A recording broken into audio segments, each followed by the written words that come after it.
Hello students, welcome to today's session on Cardiotocography, that is CTG. So in this class we'll learn about CTG and NST. So this is how the machine looks of a CTG or a NST. So what is CTG and what is NST? How do we differentiate it? So this is where we monitor the FHS and this one is monitoring the uterine contraction, the toco, and this is monitoring the fetal heart sound. This has a ultrasound effect, that is piezoelectric effect. So this probe requires a jelly before hearing the fetal heart sound. So this one of the probe gives the FHS and one of the probe tells you about the uterine contraction. So if there are uterine contraction present, then it becomes cardiotocograph CTG, where there is cardiac activity and uterine contractions both are monitored, cardiotocograph. And if there are no uterine contraction, then it becomes NST, that is non-stress test, where the fetus is under no stress as there is no contraction. So in labor, a low risk women, that is like a normal fetal heart rate on auscultation, no meconium staining on liquor, normal progress of labor, are extremely unlikely to deliver a asphyxiated baby. So these are low risk patients.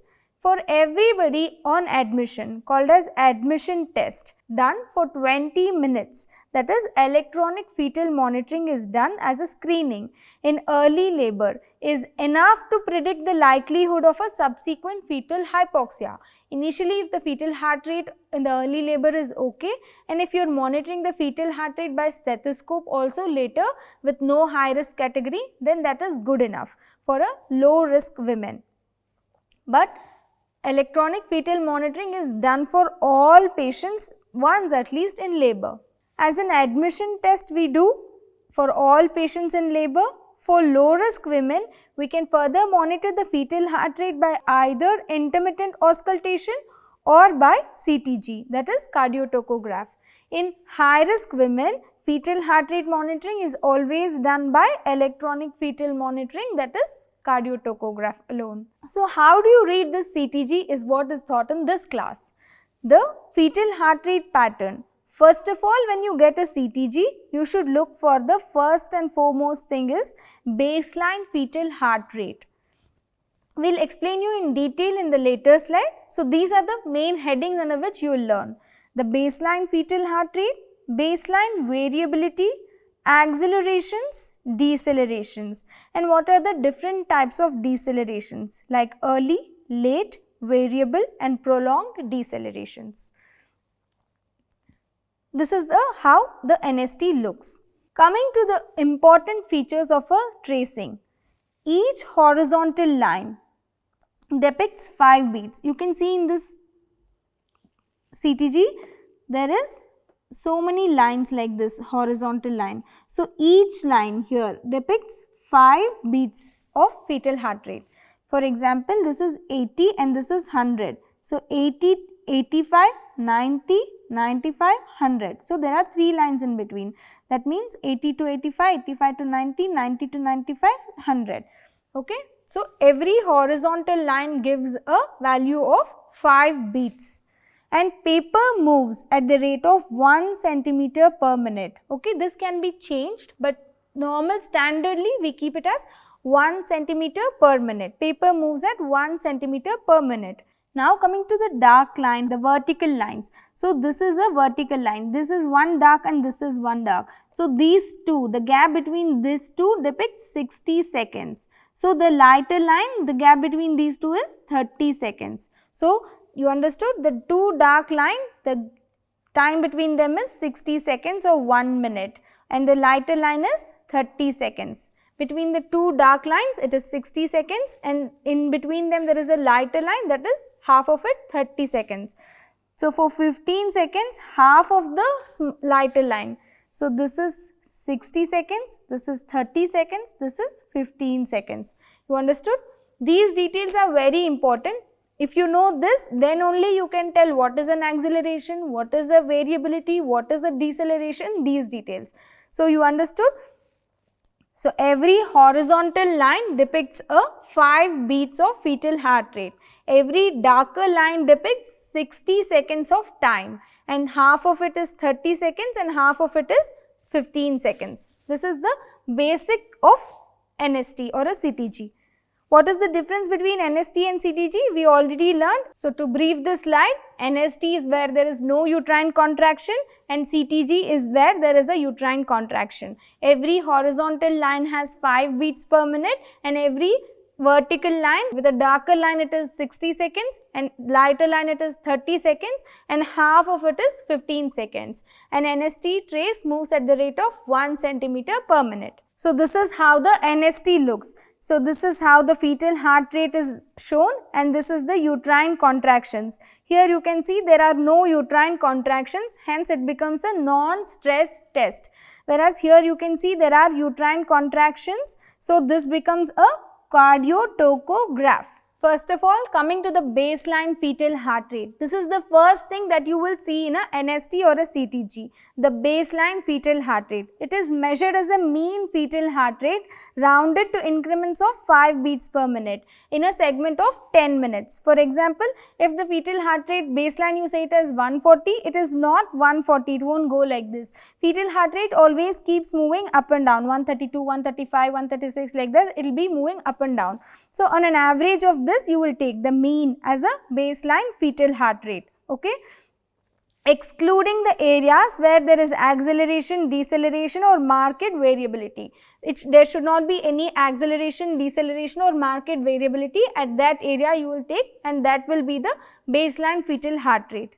Normal baseline is from 110 to 160 beats per minute, whereas tachycardia is more than 160 and bradycardia is less than 110 beats per minute. So if there is tachy or bradycardia, it suggests some amount of distress to the baby and you should act accordingly. A normal heartbeat is from 110 to 160 beats per minute. Here you can see this is a fetal heart rate pattern. There is an acceleration here. So you cannot measure the baseline heart rate here. You can see there is not much of variability or there is not much of acceleration or deceleration in this segment. So here is where you have to take for the fetal heart rate, baseline fetal heart rate. So this is 120, this is 130, this is 140 and this is 150. So here comes the baseline heart rate. So it is 140 to 150. Okay, here is the normal baseline fetal heart rate.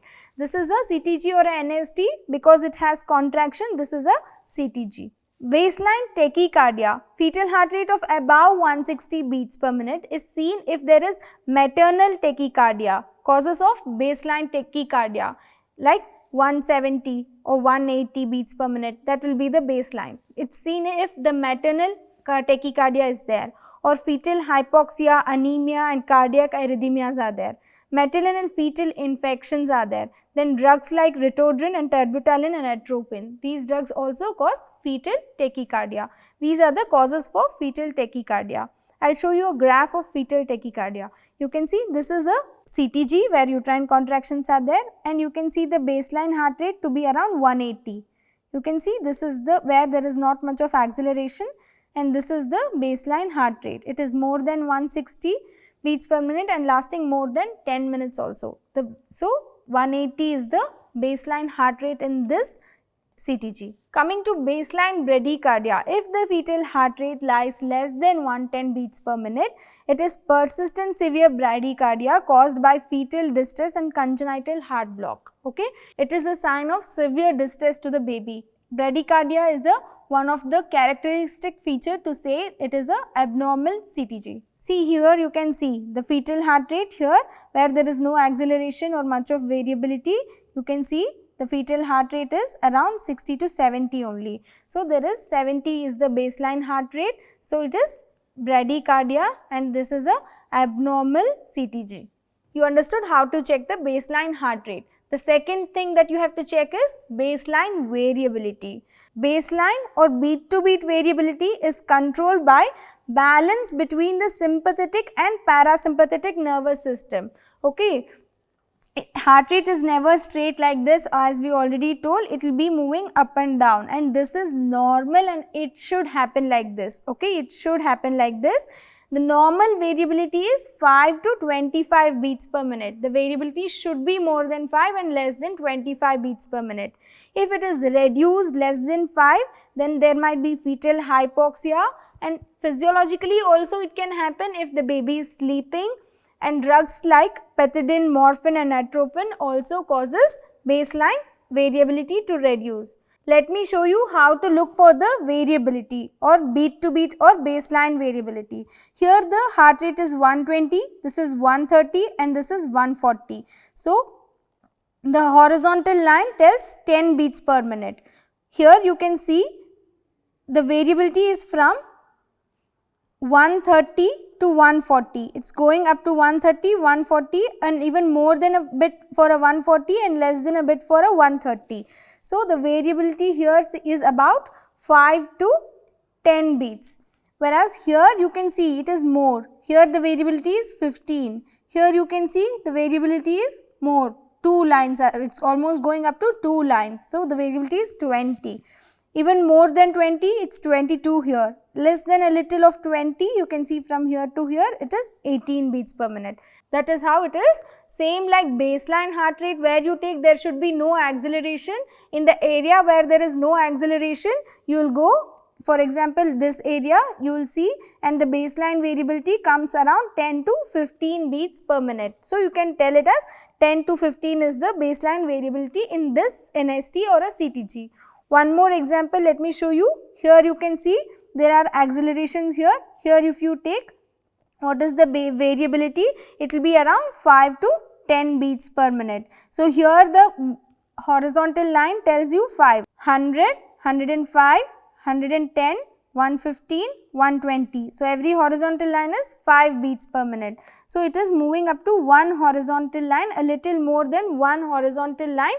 So, it will be 5 to 10 beats, or a little more than 2 horizontal line, then it will be 10 to 15 beats per minute. That is how you write for a baseline variability. So, normal variability ranges from 5 to 25 beats per minute. If it is less, physiological in sleep, otherwise it is said as fetal hypoxia is there, or due to maternal drugs like pethidine, it can cause reduced variability. Here in this NST you can see NST because there is no contraction, and in this NST the almost it is like a straight line, or variability is less than 5, maybe 2-3 beats per minute, that is all. So, the variability is very less, so reduced variability, and this baby is either sleeping or is in distress. Coming to acceleration, now you learnt about baseline heart rate, now you learnt about variability. What is an acceleration? Visually apparent abrupt increase. Abrupt increase, not just increase like this. It should abruptly increase in the fetal heart rate, onset to peak less than 30 seconds. It cannot increase like this. It should increase like this. Onset to peak should be in less than 30 seconds. Peak of more than 15 beats per minute above the baseline, and duration of 15 seconds. So, you understood? Abrupt increase of fetal heart rate above the baseline, which should be more than 15 beats per minute and lasting more than 15 seconds. Then you say it as an acceleration. It is usually associated with fetal movements and uterine contractions. Every time the baby moves, there is some amount of acceleration in the fetal heart rate. Considered benign, and its presence indicates well oxygenated fetus. Let us see as an example in this CTG. See, there is a uterine contraction and there is an acceleration. If you consider this as the baseline fetal heart rate, there is abrupt increase of fetal heart rate from here to here, 120 to 150 almost. So, it is raised almost up to 30 beats, that is more than 15 beats per minute, and lasting of more than 15 seconds. So, every darker line says 1 minute, so lighter line says 30 seconds. So, from here to here it is lasting 2 lines, that is 30 seconds, that is also more than 15 seconds. Raise of more than 15 beats and lasting more than 15 seconds. Again I will show you here, raise of more than 15 beats and lasting more than 15 seconds. Both are there, so this is an acceleration. Here one more, raise of more than 15 beats and lasting more than 15 seconds. So, this is also an acceleration. You understood? If I go like this, it is not an acceleration. If I go like this and come out, for example in this, it is not lasting more than 15 seconds, so it is not an acceleration. So the raise should be more than 15 beats and the length should be more than 15 seconds to say it as contraction. You can see in this CTG, with every uterine contraction there is a acceleration. If this is 30 seconds, half of it raises also is more than enough for us, but it should raise for at least half of the block. And this is how you read this CTG. Report belongs to Mrs. Atira, recorded at 1947 hours on 21st Jan 2015. You can see the date and time here. Okay. Every time you take a NST or a CTG, you should always write the patient details here, or sometimes you can enter it into the system alone. The baseline heart rate is 140 beats per minute. See, this is 120, 125, 130, 135, 140. So here there is no acceleration or the minimal variability where you can check for the baseline heart rate. So it comes to 140 beats per minute. And the variability here, if you want to see, you can see it is around 10 to 15 beats per minute. So the variability is 10 to 15, baseline heart rate is 140, and you can see more than 2 accelerations in 20 minutes. Here you can see 1 acceleration, here 1 more, 2, 3. So there are more than 2 accelerations in a strip of 20 minutes of NST, and there are no decelerations. You cannot see any deceleration. Let me tell you in next slide what is the deceleration. Deceleration are of different types: early, late, variable and prolonged. First of all, coming to early deceleration. Symmetric gradual decrease and return of the fetal heart rate associated with uterine contraction. It is a symmetric gradual decrease and return of fetal heart rate like this. If the heart rate is going like this, it will go down and again come back to normal. So this is a deceleration. When do we say it early? In most cases, if the onset, nadir and the recovery or of the deceleration are coincidental with the beginning, peak and ending of the contraction. Beginning and onset here, peak and nadir here, and ending and recovery here, all coincide. Okay, then we say it as early deceleration. If everything is in symmetrical way, then it is a early deceleration. The causes is mainly physiological. When the head is compressed in the pelvis during the second stage of labor or due to the descent, when it is compressed in the pelvis, the vagal stimulation happens. Okay, with that vagal reflex, there is a bradycardia. Vagal stimulation, and that causes reflex bradycardia. Occurs during active phase and it is benign. This does not suggest any fetal distress. You understand? This does not suggest a fetal distress. What is the deceleration that does not suggest fetal distress? That is early deceleration. You can see it is a physiological. Due to head compression and stimulation of vagal reflex, there is a bradycardia. So early deceleration is not suggestive of fetal distress. Let me show you an example of a trace here. Here you can see the onset of contraction and that of a deceleration coincide, and the nadir of the deceleration and peak of the contraction coincide, and recovery of the deceleration and waving off of the contraction coincide. So this suggests that this is a early deceleration. Everything is symmetrical. Hence this is a normal CTG. This baby is not under distress. This is physiological. Early deceleration is normal. It is benign. Coming to late deceleration. Here the onset, nadir and recovery of deceleration occurs after the beginning of the peak and ending of the contraction. For example, this is the deceleration. This happens after the contraction. When the contraction is waved off, that time you can see the onset and deceleration to start. Okay? When it happens after, that is late. After the contraction, it is late deceleration. That doesn't mean early is before contraction. No, early is coinciding with the contraction, late is after the contraction. It suggests of fetal hypoxia and it indicates fetal distress. like in cases of meconium aspiration. Let me show you on this CTG how does a late deceleration look. You can see the contraction is already begin, but at the peak of the contraction there is onset of deceleration, not at the onset of contraction. There is late. There is a delay in the onset of contraction, and when the contraction is waving off, the peak or the nadir happens. After the contraction waved off, the peak deceleration or the nadir happens here. Okay. That is why it is a late deceleration. It's like this, the deceleration happens and the contraction is already behind it.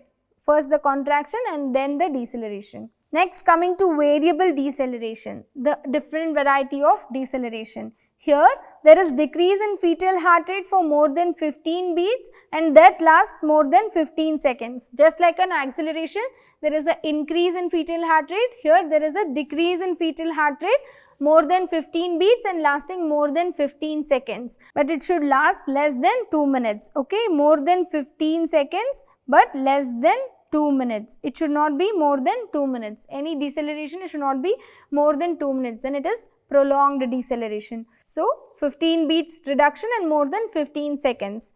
When variable decelerations are associated with uterine contraction, there is no common correlation. If it can be having uterine contraction or no, and there is no relation with the uterine contraction. For example, it can happen before uterine contraction, after or with the uterine contraction. There is no correlation with the uterine contraction. This happens in cord compression and it indicates fetal distress. If the baby is holding umbilical cord in its hand and it's compressing, then also this can happen, but it will not last long, baby will leave it. But if it is having compression against the uterus and baby, then it can happen more. For example, in oligohydramnios, there is no much liquor and there is cord, baby and the uterus. If it is getting compressed, then also this can happen. In this slide, you can see with no correlation of the uterine contraction, there are fetal distress or deceleration, variable decelerations on this NST. Next, coming to prolonged deceleration. Here, the baseline heart rate reduces more than 15 beats per minute and it lasts more than 2 minutes and less than 10 minutes. Okay? If it is anywhere between 2 to 10 minutes, then it is a prolonged deceleration. But if it lasts more than 10 minutes, if the deceleration lasts more than 10 minutes, then it is change in baseline heart rate. Okay? Anything less than 2 minutes, it is early, late or variable deceleration. 2 to 10 minutes, it is prolonged deceleration. If it is more than 10 minutes, then it is change in baseline heart rate alone. If the deceleration lasts more than 10 minutes, it indicates change in baseline. The causes may be severe fetal distress. Okay, here the baby is compromised very much. Do you know, with subacute or chronic hypoxia, with every 2 to 3 minutes of hypoxia, the pH reduces by 0.01. Whereas in acute hypoxia, with every minute of hypoxia, the pH reduces by 0.01. So, acute hypoxia, the pH reduces very drastically.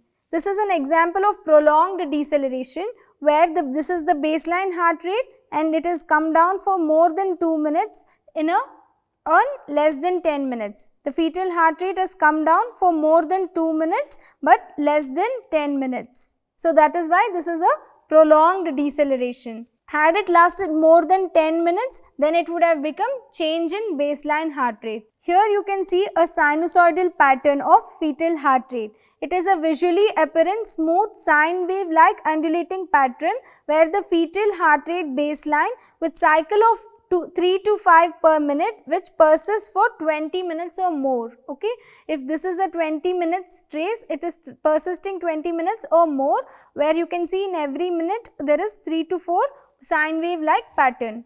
Finally, the interpretation of fetal heart rate. You have checked about the baseline fetal heart rate, variability of the fetal heart rate, accelerations and decelerations if they are there. If deceleration, what is the frequency, type and severity of the deceleration. So, after knowing all these things in an NST, how do you categorize them? Category 1 fetal heart rate, or also called reassuring and normal fetal heart rate pattern. If the fetal heart rate baseline is normal, that is ranging from 110 to 160 beats per minute, variability is moderate and good, that is 5 to 25 beats per minute, and there are no decelerations, late or variable deceleration. Early deceleration may be there or may not be there. Acceleration should be present in an NST, but in CTG it may be present or may not be present. This is one of the CTG where it is showing reassuring normal fetal heart rate pattern. Here you can see there is an acceleration here. This is the baseline fetal heart rate, which is around 130 beats per minute, and there is a variability of 5 to 10 beats per minute. Okay, so this is a normal fetal heart rate and there are no decelerations. Baseline heart rate is 130 to 140, good and moderate variability around 5 to 10, and there are acceleration 1, 2, 3, 4, if 2 or more accelerations, and there is no deceleration. Though CTG need not have any acceleration, may be there or may not be there, but NST should have 2 or more acceleration in 20 minutes trace. Category 2 fetal heart rate pattern is the second pattern where it is also called suspicious tracing. Here this tracing does not categorized in category 1 and category 3, the one which does not belong to 1 or 3, okay, then it comes to second category, that is suspicious tracing. Before that you should know what is category 3. Category 3 fetal heart rate tracing is also called non-reassuring or abnormal pattern, where there is absent baseline fetal heart rate variability or late decelerations, variable decelerations, or bradycardia or sinusoidal pattern. So these are the abnormal CTG patterns: bradycardia, sinusoidal pattern of fetal heart rate, or late and variable decelerations, or if there is no variability, then it is suggesting of category 3 or abnormal CTG. So now we have briefed you what is CTG or NST and how you will look into it. So what is the first thing that you should see after looking of the patient details? You should look for the baseline fetal heart rate, then baseline or beat to beat variability, then accelerations. What is an acceleration? More than 15 beats and lasting more than 15 seconds. Abrupt raise in fetal heart rate. And decelerations. What are different types of decelerations? Early, late, prolonged, and variable deceleration. Early deceleration is benign and does not indicate fetal distress. So these are the things that you looked into. Then you categorize them as category 1, 2 and 3. 1 is a normal pattern, 2 is a suspicious pattern, and 3 is a abnormal pattern. So we will show you few examples. Let us see if you can identify them as correctly. What is this? Here you can see the onset of deceleration, the onset of contraction or the start of contraction, the nadir and the peak of contraction, the waving off of deceleration and that of a contraction all fall in a same line. So this is a early deceleration. Next, coming to late deceleration. Here you can see the after the contraction is waving off, that is when the deceleration is beginning. Okay, after the contraction, so here also after the contraction the deceleration is beginning. So this is a late deceleration. Coming to this, there is no uterine contraction related, there is multiple deceleration which is no correlation with the uterine contraction. So this is a variable deceleration. Here you can see the drop in fetal heart rate which is lasting more than 2 minutes but less than 10 minutes, then this is a prolonged deceleration. Here you can see there are acceleration, baseline heart rate is around 130 to 140 beats per minute and the variability is 10 to 15 beats per minute and there are no decelerations. So this is and there is no contraction. So this is a reassuring NST. So before ending this class, do you know highest amount of medico-legal cases is due to failure to recognize the abnormal CTG. Hence you should know how to read a CTG correctly. Okay. I hope this class helped you to understand about the CTG and how to interpret it. Still, if you have any doubts, you can get back to us. Thank you.